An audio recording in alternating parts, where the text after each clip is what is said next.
I am Dr. Freida Hai Wasihango Tesfagerges. I'm an art historian, artist, curator.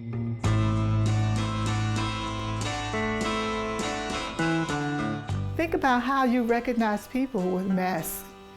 You know, they're the eyes. I think the eyes are so important. What is black art is really related to the question of what is black, you know, and also what is art.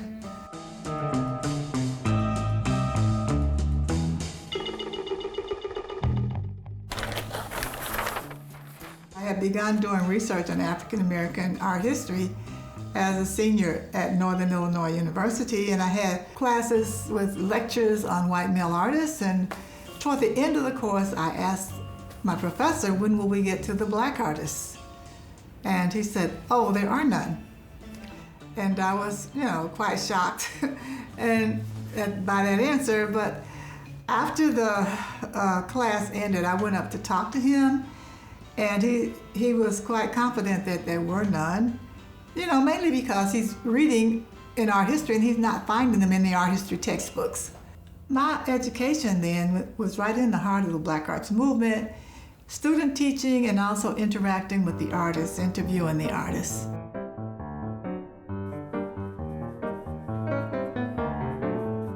It was a very dynamic interaction that took place between the faculty and students on the steering committee because everyone was out for the same goal. We wanted to institute an Afro-American Studies department.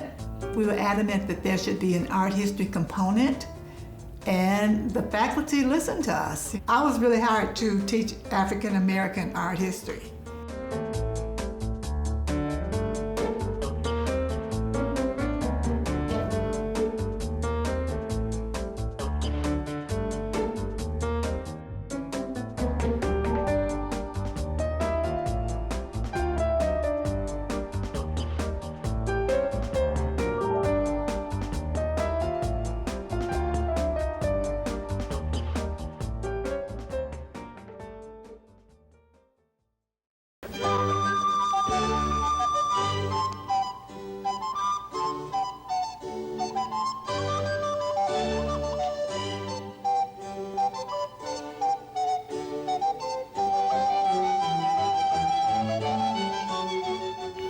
Hello, I'm Kathy Brower from the LVM Arts Center, and with me today is Freida Hai, who teaches at the University of Wisconsin in the Department of Afro-American Studies, and is also an artist who is working in the art department there and is working in both oil and graphics. I'm more or less interested now in cultural images, and cultural images being primarily black cultural images with respect to the African heritage. I'm really an artist, but I'm also interested in knowing about why I do the things I do.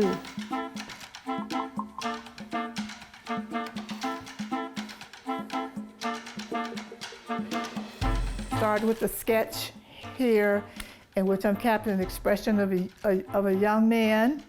Well, he's young to me, although you could see sort of a frown, a very serious look in his face. And then the locks, the way in which they flow down. Much of the education related to black arts and black aesthetics occurred not at the university, but in the community.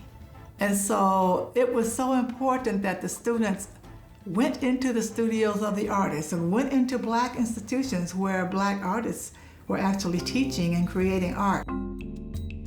I was sure that I would be the first world-renowned black artist. But then when I got to Professor Hai's class, she had a whole list and a whole catalog of black artists all over the country and all over the world.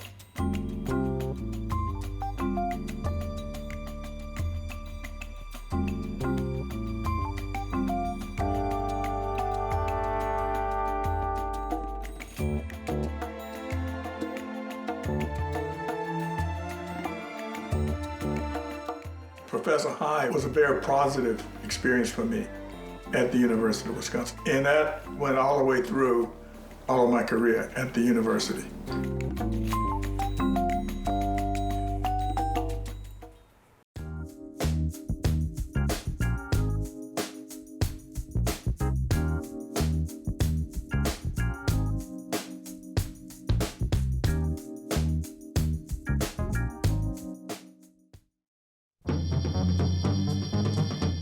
some people have stated, even late, that black women were not involved in the feminist movement. But those of us who were there know that we were involved in the black feminist movement. In terms of the artists, the white artists were interacting with black artists. So I was talking to Faith Ringgold, and I said, you know, I've been looking at your work, and I've been looking at works of African American women, and I'm seeing a certain orientation, or there's a proclivity here in which they're feminists, but there is something very special. And I'm coming up with this term, Afrofemcentric, because there's this element of Afrocentrism and feminism. And I'm thinking about just putting a fem in the middle, you know, Afrofemcentrism. I said, and that's how I'm seeing your work as well. And she said, oh, I like it.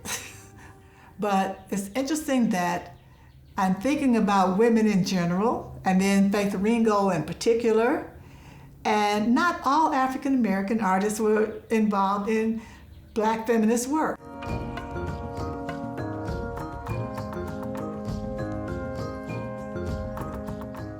There are far more black artists or black art historians going into the museums in positions of power. At the same time, you read that there's frustration among a number of the curators who are speaking out to say that they're not having kind of freedom that they anticipated. When one talks about being outside the museum, it can't stop there, because that would only be a part of the story, because they were creating their own galleries. We were creating our own exhibitions. We were producing catalogs. However little money we had, we would put it in the catalogs to document histories. The shows go up and down, but what do we have left if we don't have some kind of document to respond to that? I think it's important to study artists of African descent wherever they are. These are all rich cultures, and they are a part of the universe. They are a part of humanity. And as you enter the arts, you enter certain kinds of human experiences that you don't get outside of the arts. And so therefore, I think everyone should have the fortune of studying these variations of the arts.